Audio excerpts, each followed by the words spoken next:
Jim Holcomb from Evolve Security.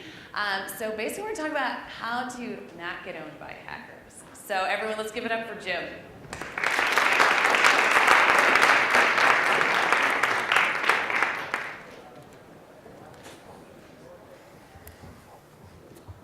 Hello, my name is Jim Holcomb. I'm a security consultant with Evolve Security. And today I'm going to talk about how not to get owned. I think the power is within me here, so I'm going to click a random button. Hopefully I don't bring everything crashing down. Big green? Thank you. Awesome, there we go. That's what I'm looking for. Can you guys hear me okay? Cool. So like I said, I'm a security consultant with Evolve Security. We're a security services firm. We do penetration assessments, and we also have our security academy. I'm a pen tester by trade. I've also been a developer and do a lot of developing. And in terms of crypto, I call myself a crypto enthusiast because I'm definitely not an expert. And you know, that word is pretty fun to say, enthusiast. Anyone can be an enthusiast. It doesn't really mean much. So I'm going to go ahead and claim that title for myself. What am I going to talk about? Well, I'm going to talk about the threat landscape. What are the greatest threats to your cryptocurrencies, your assets? Some common attack vectors, and what you can do to stay safe. So who wants your crypto? Well, one of the biggest groups is organized criminals.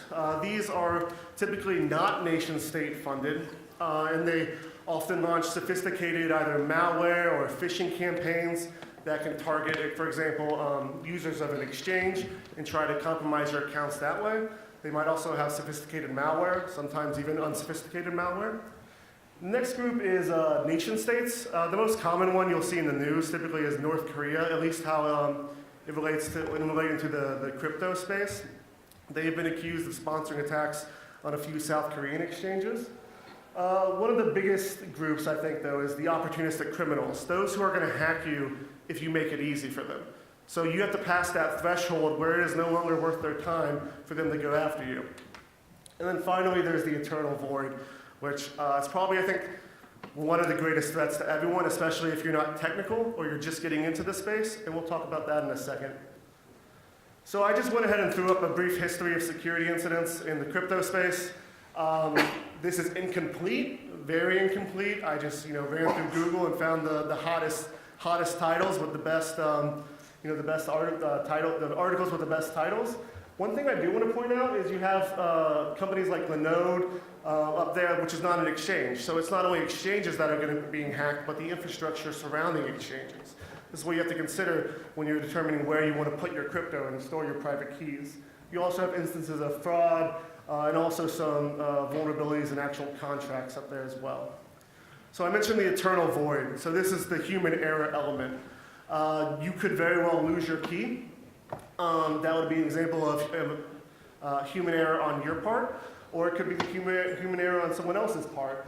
This second one, I think, is from the parity incident, where a contract that the parity wallet, multi-sig wallet, relied upon was deleted or removed. I don't want to go into the details too much because eventually I'll say something wrong if I haven't already.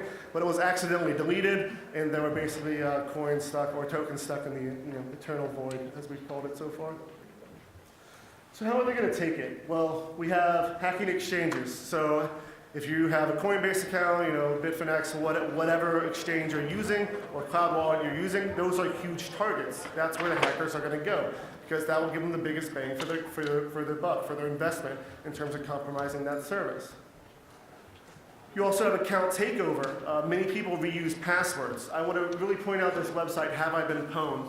This website will tell you if your email has been exposed in a past data breach, at least that this website is aware of. And then you can take action in case you're reusing passwords. Long story short, never reuse passwords. Because someone can see your password from a LinkedIn breach.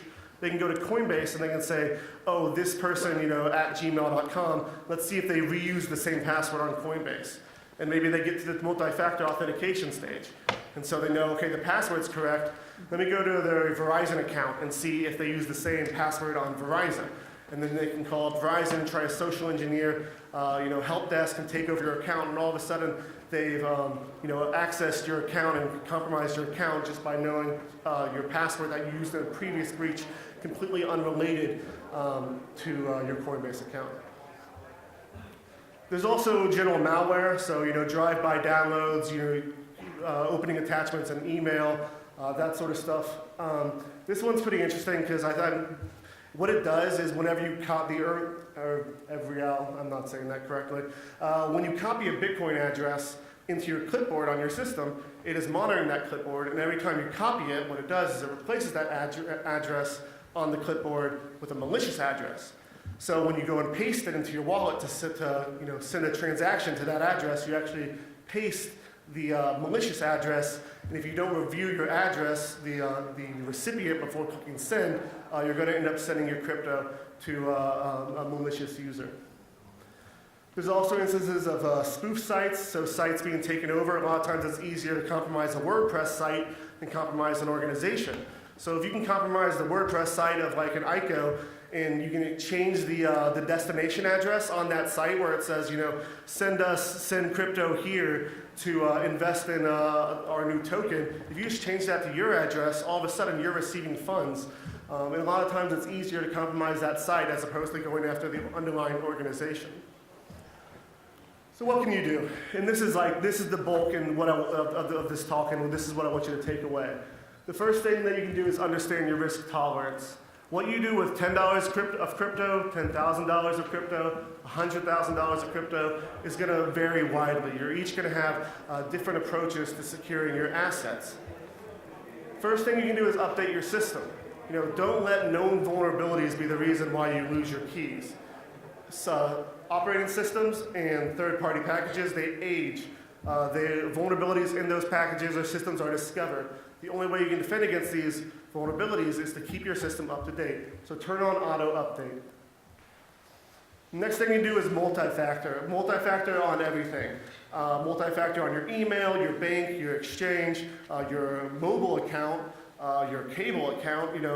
Anything you can put multi-factor on, put multi-factor on. I always recommend using HOTP or TOTP over SMS because SMSs can be bypassed through social engineering and other techniques. If SMS is all you can do, use SMS multi-factor. But if you can use that Google Authenticator method where you scan the QR code and you enter 6 digits every time you log in, that's the OTP method that you want to use. So Google Authenticator is probably the most popular application to use for that method. So you're going to want to balance where you store your crypto, and this I could give an entire talk on just this slide alone. So you have your cold wallet. This is typically characterized by a non-network connected address where crypto sent to this address cannot be exfiltrated. So it could be a piece of paper, it could be a USB, it could be a USB on an address on an encrypted USB inside a safe, inside a bank. That's like you can go many layers into this defense in depth approach. Your hot wallet can be spent at any time. If you have bills to pay and you're using crypto and you have to pay them within a week, maybe you want to put some crypto in your hot wallet. That's perfectly fine. Again, it's all about risk tolerance. And if you have to use a cloud wallet, if you have to keep money or crypto on an exchange because you're trading, that's just a risk that you're going to have to take, and you need to judge how much money do I need to keep in this exchange in order to make the transactions that I expect I need to make in order to make that trade. So that's just a value judgment related to your risk. So it's not just because you're keeping money in a crypto in an exchange doesn't mean there are valid reasons for doing that. However, when you can, avoid it and use a cold wallet. Consider a password manager. I'm not going to go into too much detail about this, but there are hundreds of accounts that everyone has these days. And there's no way you can remember all those passwords. So don't reuse passwords and use a password manager. There's multiple options. There's open source options, there's host-based options, there's cloud-based proprietary options, there's self-hosted open source options. Just consider using a password manager. There's full disk encryption. So what this does is it protects your operating system at rest. So someone can't come by your computer, rip out your disk, go home, plug your disk in, their computer and boot it up. It's encrypted. However, when the system is booted, you enter a password, the system is then mounted unencrypted, so after boot, you don't get that encryption protection, but when that computer is turned off or that system is turned off, you do get that full disk encryption, which is helpful. So just go ahead and turn it on. It's very little overhead to turn it on, and often it's one click with Windows and Mac. This is for the more advanced user with a lower risk tolerance, but consider segmenting your usage. If you can just get a second system, if you have so much crypto that you need to take this approach, it's probably best just to get a second system that's completely segmented. But let's say you have, 10K of crypto and you don't want to sell any to buy a second system. We'll consider using virtualization and containerization, where, for example, you have a virtual machine or container for your web browsing. Then you have your virtual machine or container for email, and then you have a virtual machine or container for your wallet. If you have questions about this, come talk to me. I'll be outside afterwards, and we can get real deep into that subject because there's a lot of different approaches for that. Also, turn on your firewall. Don't pirate software, and check and make sure you are downloading software from a known source. How can you do that? You can check the hash. That is one way to do it. If you check the hash, make sure you're getting the software in the hash from 2 different places. If I compromise, I'm just saying like ethereum.org, and you download something, and you go there to check the hash, I can just change the hash to match my malware that I just had you download. So always check two different resources for the hash, and then wherever you're downloading your software from. Finally, back up your keys. Don't lose your crypto to the eternal void.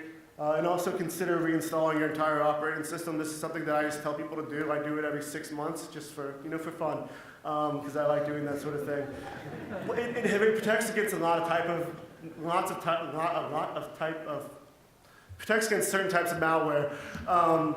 It doesn't protect against other types of malware, but in general, it does provide an extra level of security.